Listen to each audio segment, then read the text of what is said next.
Hello and welcome to Atop the Fourth Wall, where bad comics burn. Our look at Stan Lee's reimagining of the DC Universe continues. Last time, we saw Stan the Man's version of Batman, and it was actually pretty damn awesome. Batman was an underprivileged guy in a bad neighborhood controlled by a gangster named Hans, who also owned a jacket that I easily misinterpreted the writing on it. People do notice that I wear glasses and have to rush out a review every week, right?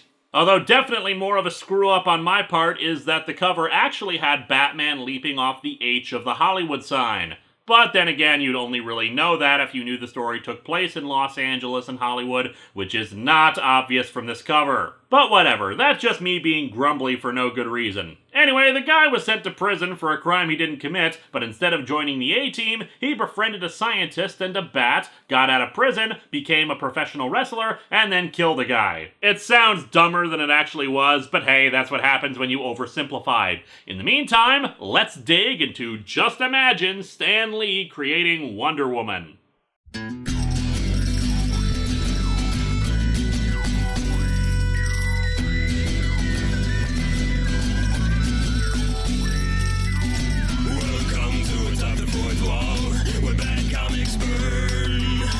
Linkara's gonna teach you all a lesson you won't learn.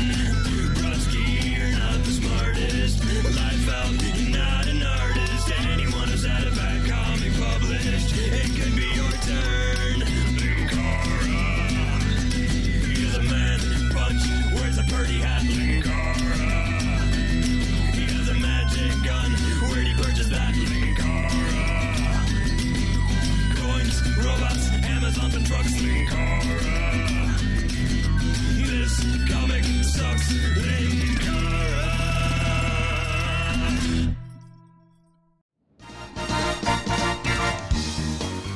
Wonder Woman, Wonder Woman.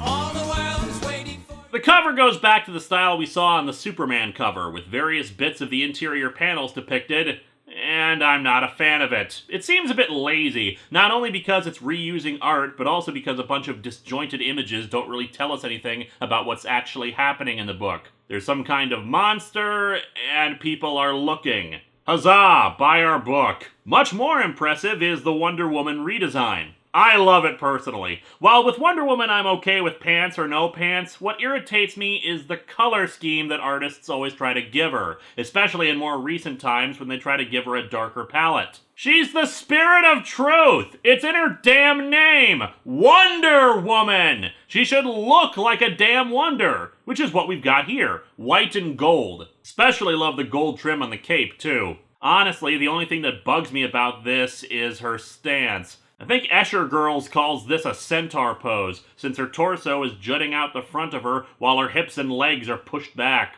We open in the distant past. Ages ago, there was a time of wonder, a time of mystery and miracles. Ah yes, I remember the early days of the internet. Took me forever to get off of Windows 95. Come back with us to such a time. We brought snacks to the legendary Lake Titicaca, in the land men call Peru. Women call it puree.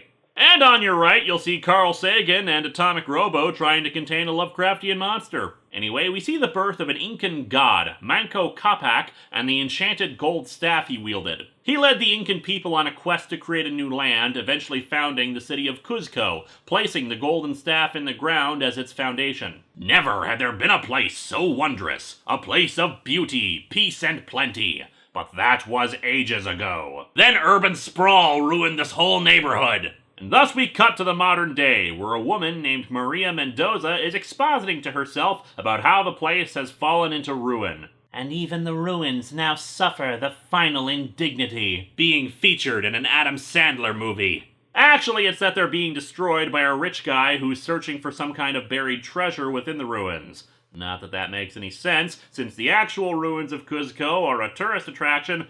But then again, I wouldn't trust much of what this woman says, since she apparently felt the need to go walking through a forest and barbed wire fence in a loose-fitting dress and cape. A guy locates her and tells her she has to leave. This property is off limits to tourists. It's a scientific archaeological dig financed by Armando Guitez. I'm the exposition guard, giving you more information than you asked for. How dare you mention science in the same breath as Armando Guitez? He's an anti-vaxxer! Turns out this guy is the Stan Lee version of Steve Trevor. He's an archaeologist trying to keep that Guitez guy honest by trying to preserve as much of the site as they can and only selling anything they find to museums. Well, it's okay to plunder priceless treasures from other cultures' histories as long as you sell them to museums. Steve's spider sense tingles or something about incoming danger, and we can see a shadow on the wall of a velociraptor or something that apparently is eyeing its own tail. They hear heavy footsteps and make a run for it back to Steve's Jeep. He isn't sure what it is they're running from, but we do see a semi-translucent purple-clawed foot smash some rocks. I always thought that ghost velociraptors were something missing from Wonder Woman's origin. After arriving back in the fictional village of Santa Atalaya, Maria runs to speak with her father. Father, you're Santa Atalaya's official juez. And a caption informs us juez equals judge. Having a single word in Spanish when the rest of the dialogue is in English is estupido. Estupido equals stupid. How can you let that horrible Armando Guitez desecrate our historic shrines? Father, please answer me! I will, but only after I figure out what juez means. Her father explains why he's letting the guy do this. He tells the story of a poor farmer who, bringing his wife and newborn daughter home, was stopped by bandits who wanted money. When he refused to give them their money, they killed his wife. In those few accursed seconds, that baby lost her mother. And I, my wife. You were that farmer! I'd say no duh to that, but that just makes me wonder why the guy didn't identify himself as the farmer in that story to begin with. The police arrived quickly and made the bandits flee, but the corrupt officers wanted payment before they would track down the bandits. Since he didn't have the money, the police took his truck instead, and he later saw them happily hanging out with the bandits and dividing the spoils. On that day, I swore a sacred oath. Never again would I be a victim. And that's the story of how I became Batman. Wait. And hence why he's letting him get away with this, wanting to protect his daughter from the douchebag by being a victim. Huh. Speaking of, we soon see Guitez come up and hit on Maria, who of course tells him off. Just as I have made her father my obedient puppet, so shall I make Maria mine. I'll threaten to marry her father instead. At the courthouse, some farmers are explaining about a monster attacking their farms and how neither the police nor Guitez will help them. Guitez, being such a skilled wheeler and dealer, has the police beat the guy up, and another guy who is in the courtroom runs out and commits suicide in the street out of sheer terror of Guitez. I can't imagine why Maria doesn't like you. Maria's father, aghast at Guitez's inhumanity, expresses his shock, which is apparently enough for Guitez to have the police escort him away. Maria finds Steve Trevor again and begs him to take her to Guitez's mansion. She tries to give the impression that she's just a prostitute to the guard, but he doesn't buy it.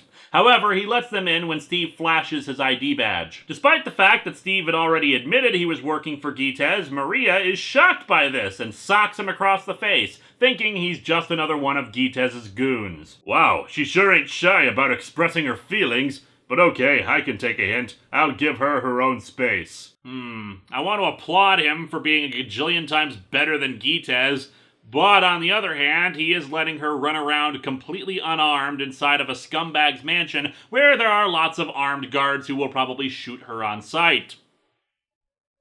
So I think it all evens out.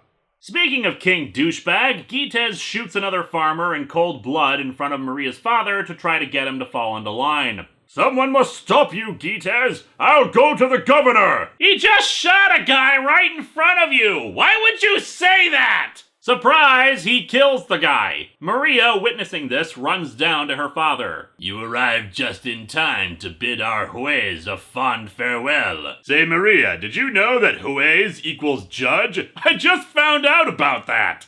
But my bride-to-be must not be burdened with sordid matters. Now that you are here, I shall never let you go. Oh, yeah, I'm sure murdering her beloved father right in front of her is the way to win her heart. Guitez, winner of the Christian Grey Award for Romance. She elbows Gites, knees him in the crotch, and runs off. Steve finds her again and helps hide her behind a secret passage. He leads her down into the ruins, explaining that he's discovered the real reason Gites is excavating the site. Powerful mystical runes that imprisoned evil spirits. If Gites gets his hands on the runes, he could topple civilization itself. He's fortunately managed to ship 2 of the runes to Los Angeles and has a third one, but Gites and his guards catch up to them, shooting Steve dead and smashing the rune. As Gites continues to show his wonderful skills at wooing women, a purple spirit emerges from the broken tablet and starts killing guards. Steve, in his final words, tells Maria she needs to live and points up at the ruins. Meanwhile, Gites looks up at the big monster and says that he is its master. Seize me, grasp me in your foul embrace. Let me feel the evil flowing through my veins. You are just toxic relationships personified, aren't you, dude? The two fuse into a single entity, but being the greedy scumsucker that he is, he spots another rune and smashes it too. Another creature spots Maria, but when it senses something more evil than itself, it runs past Maria and goes right for Captain Assface. Also, thanks for the upskirt shot there, Jim Lee. Classy. Having absorbed 2 of the creatures, Gites quickly leaves the area, swearing to head to Los Angeles and get the other runes. Maria, meanwhile, heads deeper into the ruins and discovers the golden staff. A voice speaks to her. Have no fear. Heed these words. Stretch out your hand. We now play the ancient ritual of Hokey Pokey. Grasping the golden staff, the ruins explode, and Maria has become Wonder Woman. She floats up, Steve's body being carried along for the ride, because why not? Gites heads to his private jet, tossing aside the crew and demanding he only have the pilot. Maria lands with Steve's body and transforms back into herself, wondering just what the hell is going on. She wants to go get help for Steve, but he says there's no time. I've only seconds left. Only seconds to make you understand. Your destiny was set centuries ago when Manco Capac buried his golden staff in the enchanted valley of Cuzco. And by seconds, I meant I have time for a full history lesson. Get comfy. You are the chosen of the sun god. You are the protectress of Earth. Protectress equals not a real word. Okay, I tell a lie. It is a real word, although not according to my spell check. Actual dictionaries just define it as female protector, but honestly, when the hell was the last time you ever heard it being used? It was archaic by the time Stan was actually prolific in comics. Protector seems like a pretty gender-neutral term, Stan. Just use protector! There is so much evil in the world. So much for you to do. Only you can defeat evil and let the space program flourish. When Steve finally dies, she really has no idea what to do, even thinking that maybe she's completely lost her mind considering all this weird crap. However, a voice starts speaking to her. No, Maria Mendoza. Yours is the clearest mind of all. Unlike your father, who was really kind of a dingbat. Yours is the spirit, compassion, and courage we have sought for centuries. Admittedly, it's hard to do searching when you're entombed in some ruins, but I think we were thorough enough. And thus golden goop forms over her, and she becomes Wonder Woman again. Fortunately, her new powers come with a tutorial video that explains what's up. The staff enables her to fly, but it's invisible to anyone else out there, so it will appear she's moving on her own power. All she has to do is think of a speed and destination, and that staff will send her there. Alright, staff, prepare us for ludicrous speed! She can also let go of the staff, but the thing has a magic lanyard or something so that it will always stay near her in case she needs to grab it again. She can also transform back into her civilian form at will, the staff transforming into a golden bracelet for safekeeping. Touch the bracelet and she'll transform again. However, she suddenly remembers Gites needs to be dealt with. Speaking of, the pilot apparently never bothered to make sure the guy in the back was Gites, so when he opens the door and sees the monstrous form, Gites decides that they're close enough to the city anyway and kills him. Why bother landing at an airport when I can crash down anywhere? But then how will you enjoy rushing to your next plane because you only have a 10-minute layover? Nearby is Mike Willard, writer/editor of the National Exposer. And you don't want us exposing ourselves. He spots the plane crash. Lucky I've got my night vision camera binoc. Yeah, that is a bit lucky.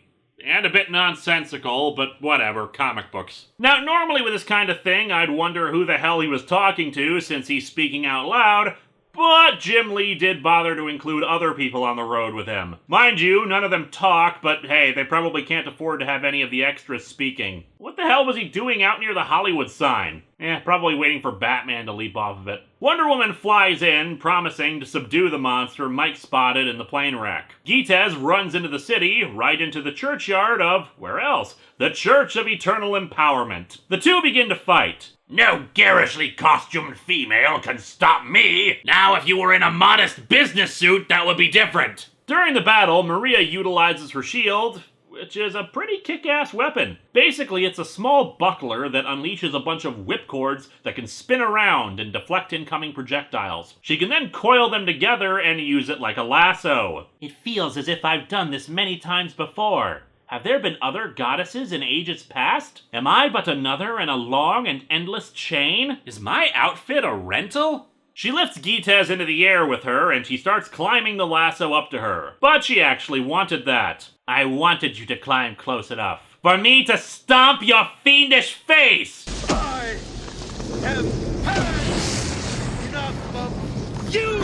And so she drops him down onto the church, impaling Gites on a spire and destroying him with the magic of her staff. Mike Willard, witnessing this, declares her to be the 8th wonder of the world and drives off to get the story out. Wonder Woman, in the meantime, collapses outside the city from exhaustion. The next morning, she decides that she can't keep changing back into her other form without a good reason and is gonna stick around LA. Anyway, I'm lucky that English was a required subject back home. Even luckier that having a green card was a required thing back home.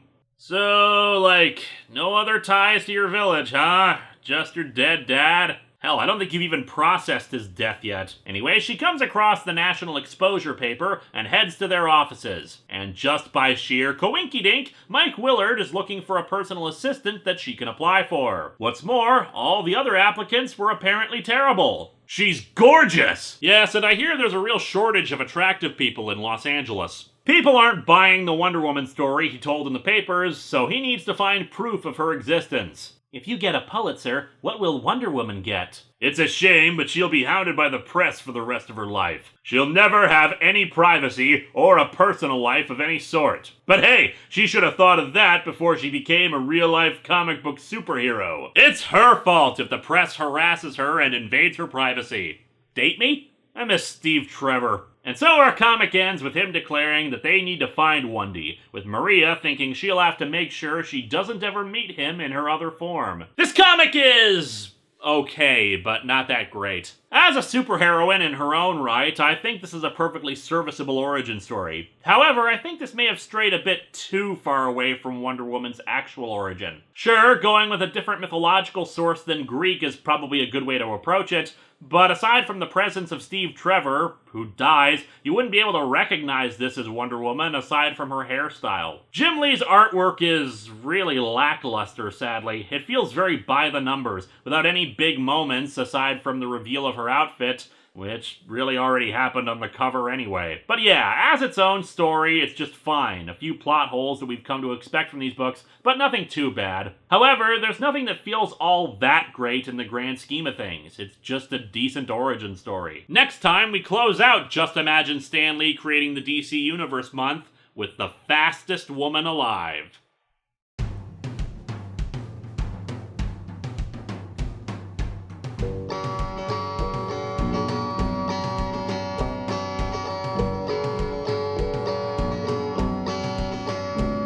I'm sitting on my couch reviewing comics, the worst birds that you will ever see.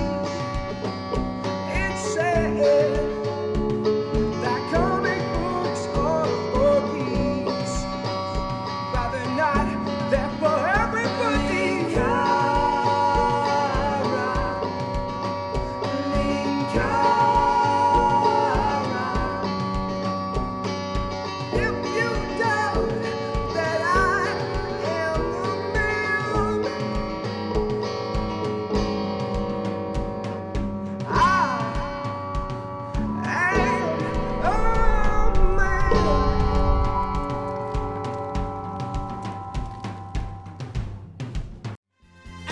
magic that you do.